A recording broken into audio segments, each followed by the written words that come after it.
A busy week of high school football here in Mercedes-Benz Stadium, starting off with a bit of drama in Atlanta. What about you and me right now? Dance off. Yo, what do you got?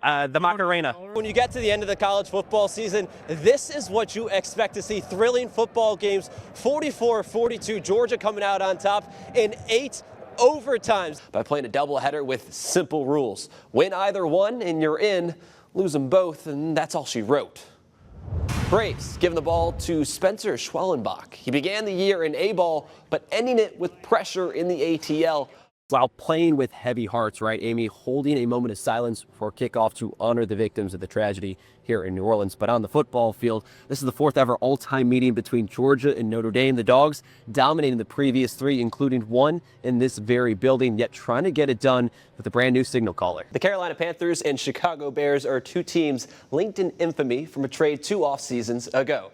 South Carolina women's basketball going through a gauntlet of games against the best teams in the SEC. 5 in a row against ranked foes, and they're over halfway through that stretch after hosting the number 13 Sooners. Bead, I like this one, but Amy, she got left out of the fun earlier. So I brought a bead for her. She's going to help us out, okay? You just look over, you find some good folks, and you toss it over the balcony. Just I didn't even look. I think you made it over. For the past few years, it's been a changing of the guard in the college football world, with many folks saying the top dog resides in Athens. Yet on Saturday night, in prime time in Tuscaloosa, Alabama, answering all the doubters.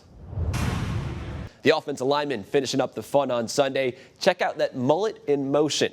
Tate Ratledge running a sub-5 second 40 and sharing how going up against Super Bowl talent like Jalen Carter and Savannah's own Nolan Smith in practice got him ready for the NFL. But I found somebody who coached on the fields in Daffin Park. His name is Gene, but they call him Philly. Born and raised there for 30 years, was back home a year ago, just after the Eagles lost in the playoffs, and he got a phone call from somebody who everybody here knows, and that Nolan Smith Jr. And what did he tell you? He told me that we was going to be all right. It was the lowest moment for that team, falling in the playoffs then. Here they are in the Super Bowl 12 months later. He stayed true to his word, didn't he? Yes, he did. He knew something that the world didn't know. As are we, Amy, whether you were someone who saw the tragedy take place, or you heard the gunshots, or you woke up to text messages from loved ones like the 2 of us did. This is an event that takes time to process. Afterwards, Shane Beamer talking to the media, hard to even get a spot in the press conference room, but he had one message that he wanted to hear loud and clear, especially for the decision makers at the top of the college football world. I get it. We got 3 losses. I understand that. But it's hard for me to sit there and say that we're not one of the 12 best teams in the country. That's Phil Pritchard, the keeper of the Cup since 1988, making his first ever trip to the hostess city. And to be part of it today with the Stanley Cup here again for the 2nd time in 3 years, it's pretty amazing. The best high school football player in the state of Georgia plays right here in Savannah. Just about every SEC and AC school wants Elijah Griffin on their campus. Yet this Savannah Christian Raider is used to the spotlight, and he thrives in it. Picking a college squad is just the start of Elijah Griffin's story. I couldn't believe it when I got that call at lunchtime. Never thought of a day in my life I would never get a scholarship offer to the University of Georgia. That was 4 years ago.